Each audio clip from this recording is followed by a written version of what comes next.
Okay, so here's the basic idea of what we're going to do.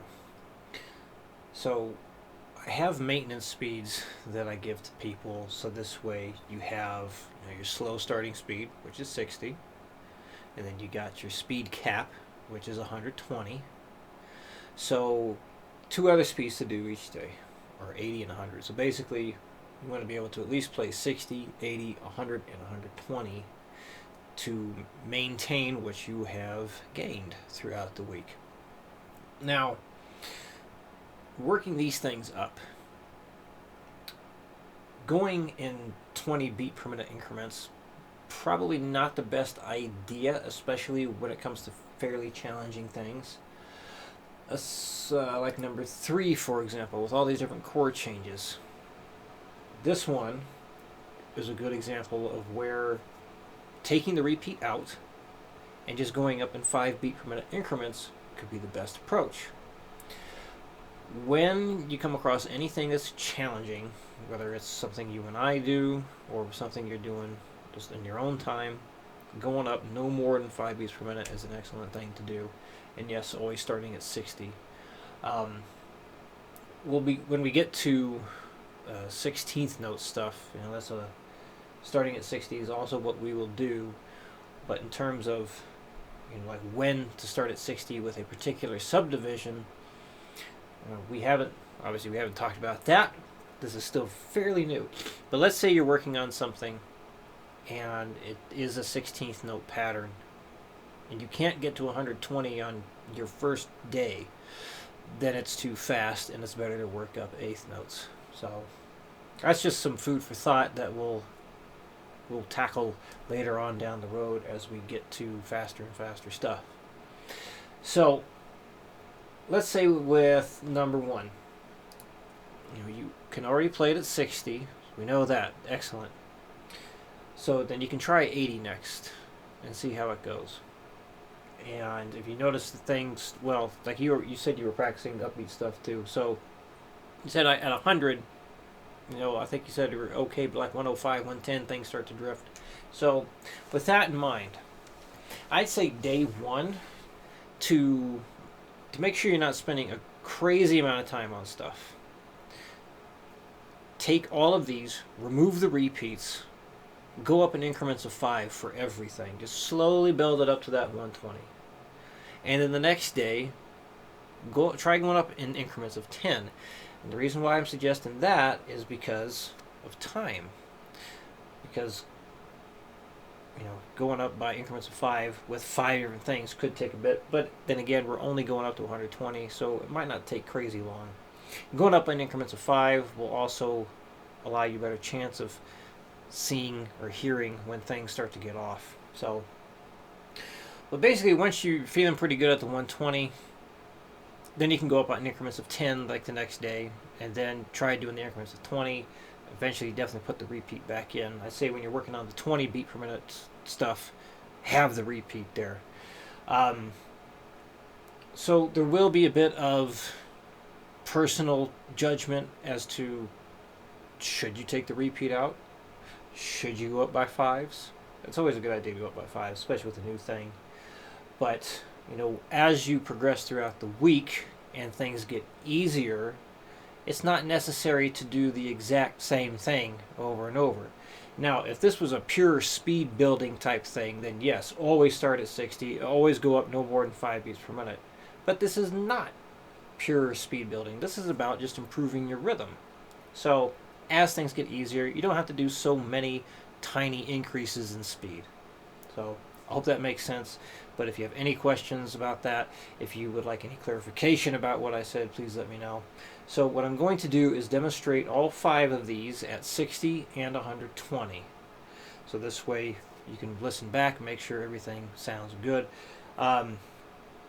When we meet next time, I believe you've played everything at 60 already, so I'm just going to ask you to play everything at 120. You can, if you prefer, make a video demo of that stuff and then send it over to me. I can't guarantee I'll be able to watch it prior to the lesson, especially with Sundays being crazy busy for me. In fact, Sundays I'm now fully booked. but I can at least watch it at the start of the lesson. I just suggest that, or bring that suggestion up, because some people prefer sending the videos so they don't have the pressure of playing right then and there on the lesson. But then again, as little as we have worked so far, I get the impression like you're just fine with that. So, but anyway, totally up to you. You're also welcome to send videos midweek if you want to send some progress updates, whatnot, and like if you have any questions, it could be like, hey, does this sound right, kind of thing, and then I'll let you know how it goes. So anyway, let's get into some playing. Number 1, 60 beats per minute. 1, 2, 3, 4.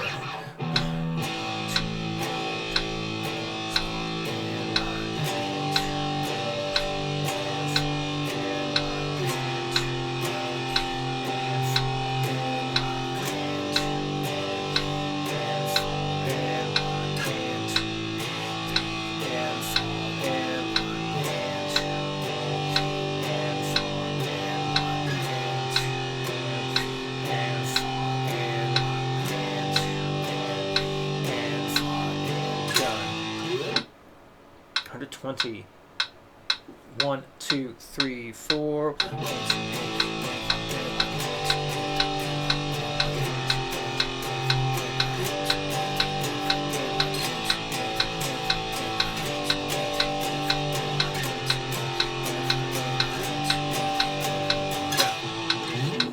So one thing I like to do, if you didn't notice, is I like to tap my guitar on the downbeats. Now some people that completely throws them off, because then they start thinking too much about tapping the guitar. But just wanted to let you know, that's something I like to do to help with these things, help me stay in line with the rhythm.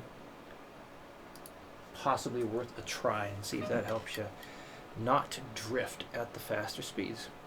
Number 2, 60. 1, 2, 3, 4.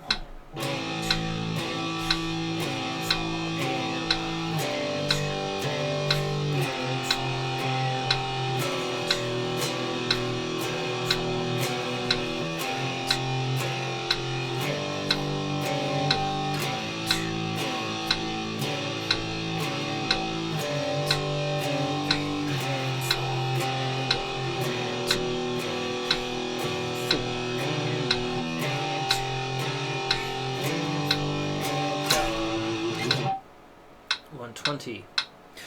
1, 2, 3, 4. All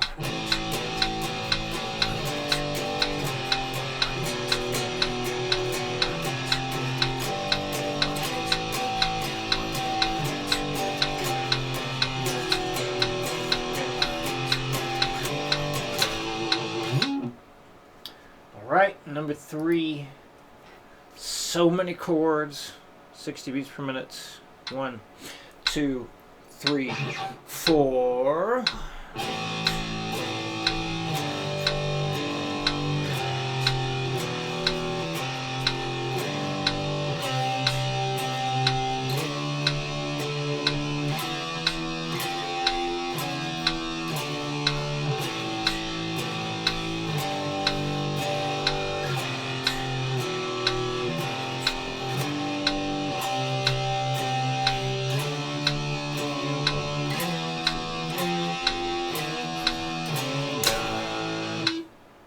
All right, 120. 1, 2, 3, 4.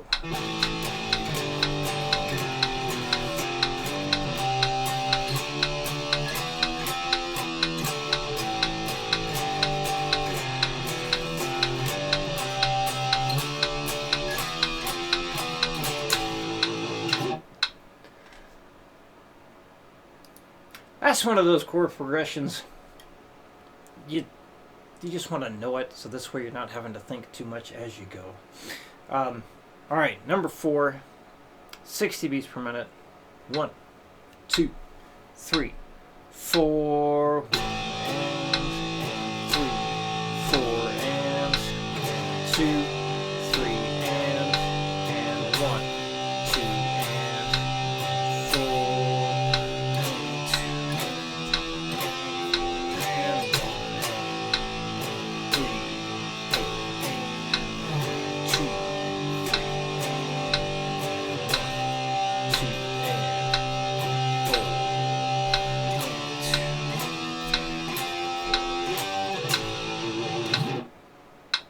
So something that could help in making that really big jump is see if you can look down at where that A5 chord is going to happen.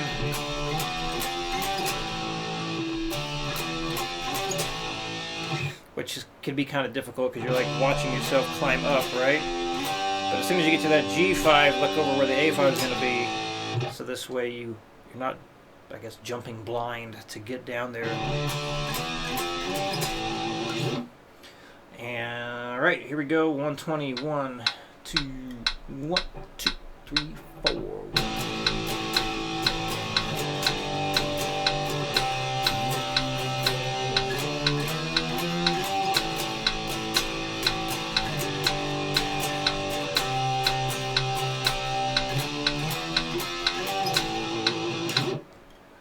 Right, and polyrhythm time.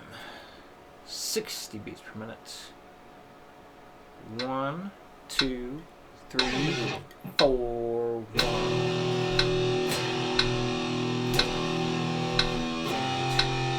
3, 2.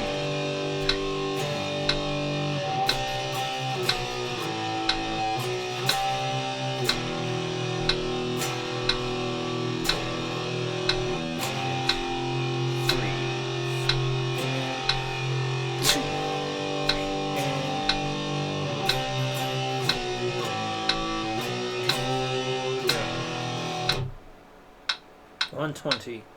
1, 2, 3, 4. 1, 2, 3,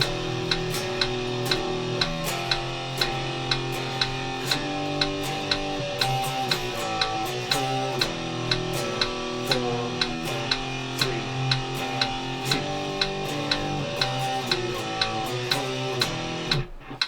There we go. Okay. So if any questions come up, please let me know, and I'll see you again next week.